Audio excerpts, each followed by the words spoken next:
Maswera sei vedare, tinokuchingamidzai zvekare kune chimwe chirongwa pano paZim Facebook Secrets and Confessions. Tadzoka zvekare nemamwe mamessages.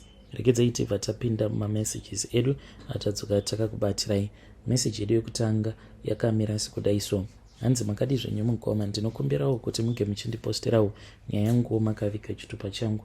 Ndauyawo pano mukoma ndiinewo confession yangu iyo yandiinayo. Ininiwo ndiri musikana uye zvekare ndine makore 20 years ekuberekwa. Ndikuraramawo ndiri munomu munyika yeSouth Africa. I am actually studying. I came here to study mukoma, but nyaya iripo ndeyekuti ndine umwe mukomana uyo wandakazotanga kudanana naye, saka is a South African guy. Ndinomuda nemoyo wangu wose, even though patakatanga kudanana, like the parents, they were totally against the idea of us dating, vachiti vasikana ava vekuZimbabwe achazogumisidzira akuroya, but iye nekuda kwekuti anondida, we kept on dating. So mukomana acho nyaya iripo ndeyekudai, mukomana uyu ndinomuda nemoyo wangu wose, and I do not want to lose him. I would rather lose the whole world than for me to lose him. So I am afraid kuti ndinge ndichimuudza chokwadi. Like from the word get go, I told him kuti inini ndiri nherera, ndakatokurawo ndichitochengetwawo pahome kuZimbabwe uko, uye zvekare ndikabva ndamunyepera ndikamuudza kuti kuya kwandakatoita kunoko kuSouth Africa, it was because of sponsorship, but dzingori nhema zvadzo mukoma. Inini nditori nevabereki vangu, like my dad havo is a poor man, but amai vangu nekuda kwekuti vane dzimwe hama dzavo, hama dzamama dzimwe dzacho dziri kuCanada uye zvekare nekuUK, saka ndivo vanotobatsirana vachindibhadharira mafees. Amai vangu ivo vakaita accident. Mushure mekunge vaita accident vakabva vazoremara, then ndokubva vachizotanga kufamba nekushandisa wheelchair. So I am afraid kuti ndinge ndichiudza boyfriend yangu kuti my mom, she is a crippled woman. Even pandainge ndichiri kuZimbabwe ndainge ndichitonyara kutofamba navo, and my mom is now turning blind because it damaged hanzi a nervous system, saka havachatokwanisi kunyatsokuona zvakanaka. Even when I was in Zim, like chakazokonzeresa kuti ndinge ndichizotanga kunyara navo mama nekuda kwekuti vakaremara, it was because ndakati ndichidanana neumwe mukomana. So pandakazoenda naye kuma introductions, like I just saw kuti his reaction was not giving. Ndakazomubvunza akabva anditi mahwani wena. From there on he started ignoring me. Ndikabva ndatozviziva kuti that is why he had dumped me, nekuda kwekuti ndiri mwana wechirema. Mukomana nashi ndakazoti ndauya kunoko, I then told myself kuti never again will I tell anyone kuti ndiri mwana wechirema. So right now ivo mama havatombozvizivi kuti kunoko ndine boyfriend, and I make sure kuti she will never get to know that. And as for my boyfriend as well, I lied to him kuti I don't have any relatives at all. The reason as to why, it is because I fear that my boyfriend anokwanisa kuzoti inini ndine bad genes like my mom and leave me, and I am full of shame. Despite all of this, my mom is the one who sends me money for tuition, including her relatives. Amai vangu vanotosarudza kuti vange vachitorara kana nenzara mushure mekunge vatumidzirwa mari nehama dzavo, vobva vatanga vatumidzira inini. Vanotondibvunza kuti une mari here ikoko, ende ndobva ndati no mama handina. Vanobva vanditumidzira, kunyange zvikanzi mumba ndinenge nditori nechikafu ndinotovanyepera. I would rather empty all the food containers. Ndobva ndavatumidzira message ndichiti mama, honai mumba hamuna kana chekubata. So mukomana nashi amai vangu munhu kuti vanokurumidza kureacta, vanobva vatotanga kutochema, vanenge vachitotaura nehama dzavo, vanobva vatotumidzirwa mari nehama dzavo paya.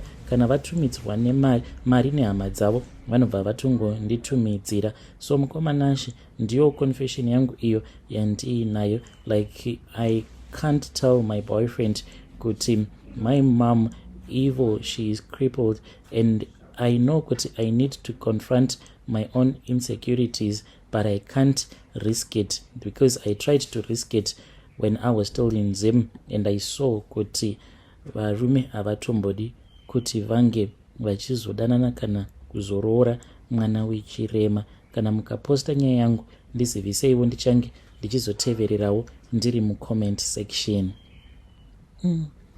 Vedare ndo message iyo yandakatumidzirwa ichibva kune mwanasikana uyu. Zvakangoma hazvo vedhuwe. Yo. Haya, let us try to speak with her in the comment section. Rekidzai tibva taenda panyedu inotevera. Nyedu inotevera yakamira sekudai. Hanzi makadi zvenyu mukoma. Ndinokumberawo kuti munge muchindiposterawo nyaya yangu makavika chitupa changu. I want to confess. I don't have like a big confession. Asi inini ndinoshanda sanurse, but mukoma Nashe ndiri munhu uya wekuti I do not want to see others succeeding. Ndo zvanditongori. Nditongori nemweya uya wegodo zvekutoti zvinotondi affecta. Dzimwe nguva ndinotosvika kana pakutonetsana nevamwe vandinenge ndichiwirirana navo nekuda kwemamwe mashoko andinotaura, uye zvekare nekuda kuparadzira vanhu marelationships avo mukoma. Kana mukatumidzirawo message yangu ndiziviseiwo, ndichange ndichizotevererawo ndiri mucomment section. Ndingabatsirikanawo sei ndisazongoramba ndiri munhu anenge aine mweya wegodo neruvengo. Vedare ndo message iyo yandakatumidzirwa ichibva kuna vanzvadzi vedu. Ngatizamei kuti tinge tichitaura navo vanzvadzi vedu ava mucomment section. Rekidzai tibva taenda panyedu inotevera. Nyedu inotevera yakamira sekudai so. Hanzi, hello mukoma Nash, can you please post my own story as hidden identity? I want to confess to you kuti inini I am a pastor, I am a man of God. I became a pastor mushure mekunge ndaendawo kuBible school because honestly I believe kuti nditori necalling, but along the way there were things that happened. Zvimwe zvinhu zvakazoitika zvekuti I had no control over the things that were happening. Inini nemudzimai wangu after Bible school, nekuda kwekuti pamba mari painge pasina, takabva tatanga kunetsana, uye zvekare hama dzemudzimai wangu dzainge dzava kungopindira munyaya dzacho, so it was very hard for us to solve it. So nekuda everything that was taking place, that was when I started to do some other things that I never expected kuti I would end up doing. I then got into the habit yekuti ndaiti kana ndikanetsana namadam ndaibva ndazobuda ndobva ndazoenda ndobva ndanokecha mahure. Ndaitoenda kuri kuma-avenues, I mean like any place muHarare kunowanikwa mahure ndokwandaienda, uye zvekare ndaienda kuma-clubs akasiyana-siyana.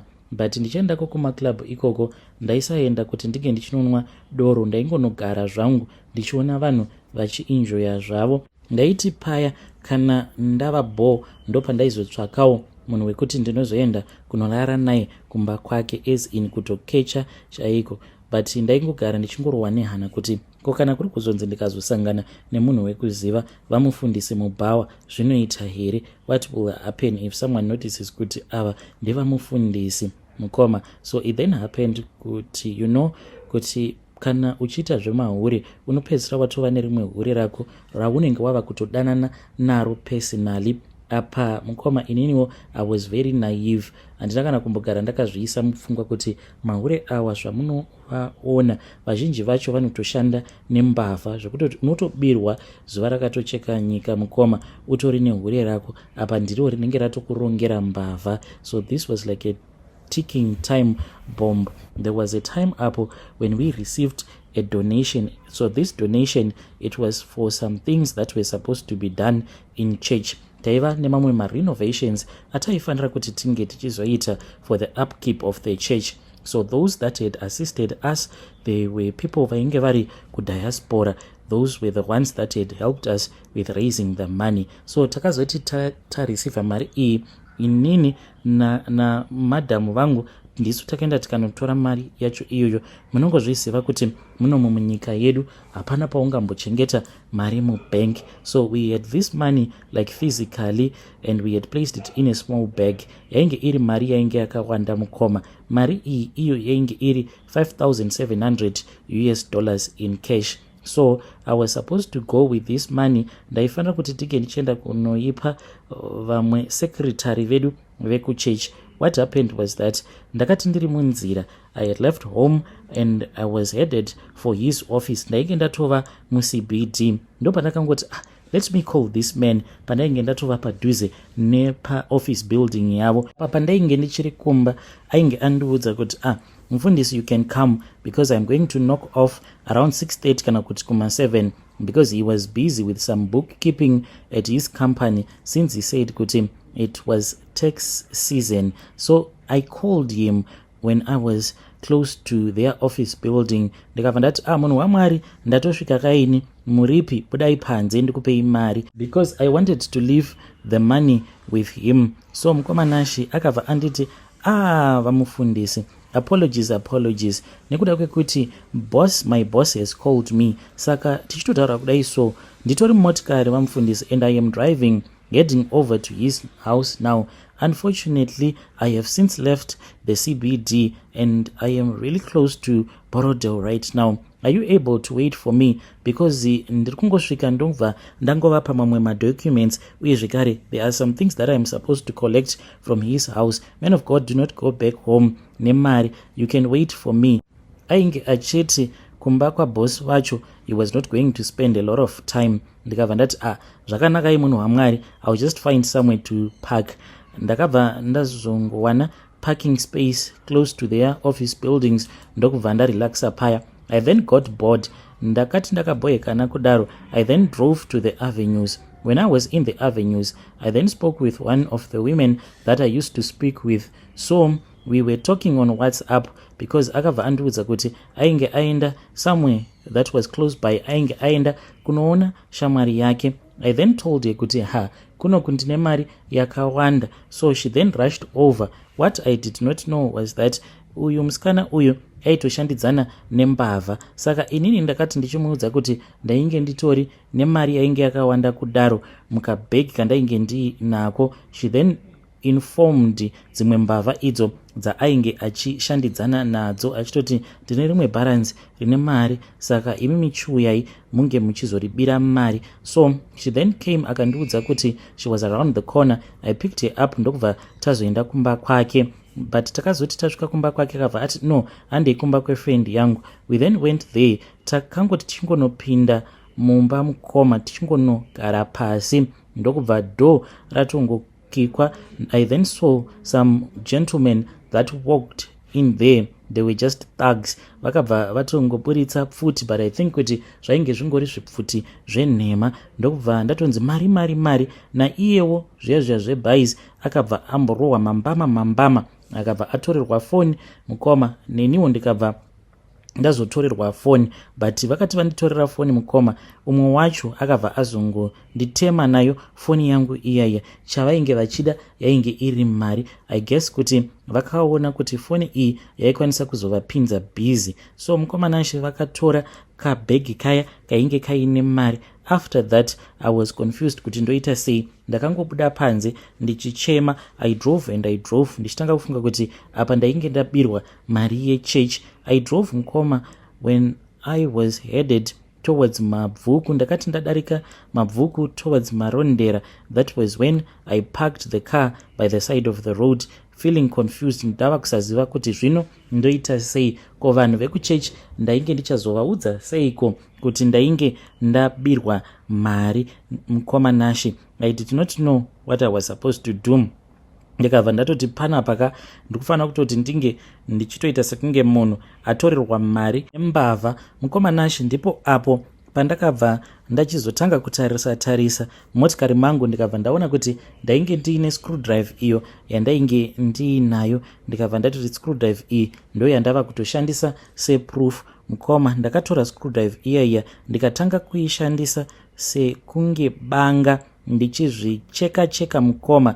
Ndakatosvika pakuzvibaya nayo screwdrive iyoyo. Apa munongozviziva kuti screwdrive, it is a blade that is not as sharp, it was blunt. So mukoma, I used it with so much force ndichizvicheka maoko uye zvikare makumbo angu. I ripped open my shirt ndikabva ndachizotanga kufamba musango ndava kutsvaka panzvimbo pekuti ndinge ndichizoviga trouser uye zvekare nefoni. Ndakaona kuti foni iyi sezvo yainge iri foni yaidhura vanhu vaisazozvibhilivha kuti ndainge ndabirwa mari, mbavha dziya dzobva dzazondisiya ndiine foni. Saka ndaiva ndiine kamukambudzi kandainge ndiinako. Ndakati ndati fambei ndokubva ndazviona painge paine churu.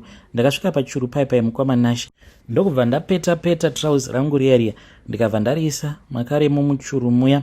Ndapedza kudaro mukoma ndakabva ndazotora chikwama changu chiine license uye zvekare nechitupa ndikabva ndakandamo muchuru muya. Then nebhutsu dzangu mukoma ndakazongoita dzekungorasa zvekare musango muya. Ndikabva ndatanga kufamba mukoma. Ndainge ndakangopfeka kaboxer short neshirt yainge yakavharurwa. Ndakazoti ndasvika kumotikari mukoma ndikabva ndati pano ndoita sei. Ndokubva ndazotsvaka ndakangoona rimwe zidombo rainge richirema mukoma. Ndokubva ndazosimudza zidombo riya ndikabva ndazoriisa panzvimbo paya padhuze nepandainge ndakapaka motikari ndichitira kuti ndinge ndichizoziva because ndaida kuti ndinge ndichizouya kuzotora chitupa changu nelicense later on. Mukoma Nashi ndipo apo pandakabva ndachizodrive. I think I drove for about half or a kilometer. I drove. I then parked the car by the side of the road. Ndokubva ndanhonga dombo ndikabva ndatema windscreen nedombo riya smashing the windscreen. After that ndipo pandakabva ndatora foni yangu. Mushure mekunge ndatora foni ndikabva ndatanga kuikacha nedombo ndokubva ndairasira musango. And then ndipo apo pandakabva ndachizofonera mudzimai wangu ndichimuudza kuti ndainge ndatorerwa mari nembavha dzimwe dzainge dzandiona ndakapaka ndakamirira vamudikoni who is our accountant kuti vange vachiuya kuzotora mari. Saka ndainge ndamboburuka mumotikari kuti ndige ndichimbofurwa nemhepo. That was when all of a sudden I saw kuti I was surrounded. Mukoma Nashi, that is what I told my wife. She then informed everyone from church. People then came and picked me up. Ndakazotoita week Mukoma Nashi ndakazorora zvangu ndichingonyepedzera sekunge munhu ainge achirwadziwa. Izvo kwani ndainge ndichitoziva zvangu kuti izvi ndo zvainge zvakaitika. Ndiyo confession yangu iyo yandiinayo Mukoma Nashi. Vedare ndo message iyo yandakatumidzirwa ichibva kuna vamufundisi avo. Zvakangoma hazvo veduwe akomana ka awa ndo anonzi mawani. Ngatizame kuti tinge tichitaura navo mucomment section. Kuita movie chairo vamufundisi ramaka actor kuita kushuta madrama, asi ngatitaurei navo mucomment section.